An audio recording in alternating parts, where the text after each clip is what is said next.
Okay, well, we can now speak to Eric Lorber. He's Senior Associate at the Financial Integrity Network. His job is to advise financial clients on issues related to economic sanctions and anti-money laundering. Eric is in our New York studio. Eric, thanks so much for joining us here on the program. Just tell us a little bit more about the sanction policies of these firms.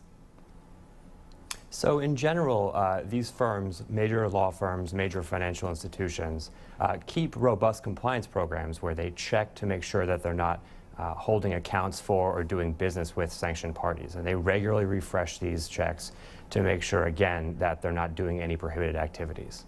And what are their legal obligations?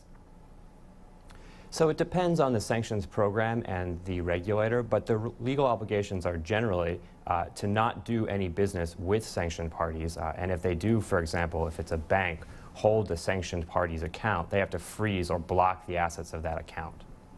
Tell us about the sanction lists. I mean, how readily available are they? Oh, they're very readily available, and many jurisdictions hold them. So the most sort of notable and prominent ones are the U.S. OFAC, Specially Designated Nationals List, the EU lists, and the UN lists. And in fact, if you think you're dealing with a sanctioned party, you can go to the U.S. Department of the Treasury's website, put that person's name into a search function, and it will run, and you can identify whether or not you are in fact dealing with a sanctioned person. So it's easy to access these lists. And should companies under sanction be automatically struck off? Sorry, can you rephrase the question? So companies that are under sanction, I mean, should these firms be dealing with them? Should they be automatically struck off? Right, they should not be dealing with them. So it's basically an automatic response that if you realize you're dealing with a sanctioned person, under law you are required to cease your transactions with that person immediately.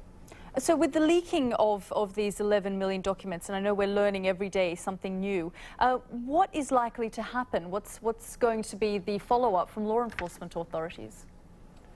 So we know that U.S. law enforcement authorities are beginning to take a look at many of the documents to see what information has been revealed. And as we heard earlier on the program, certain global banks also may be implicated either directly or indirectly.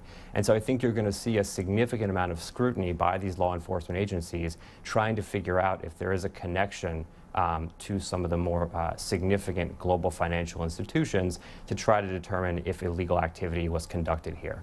Is it likely to change anything now?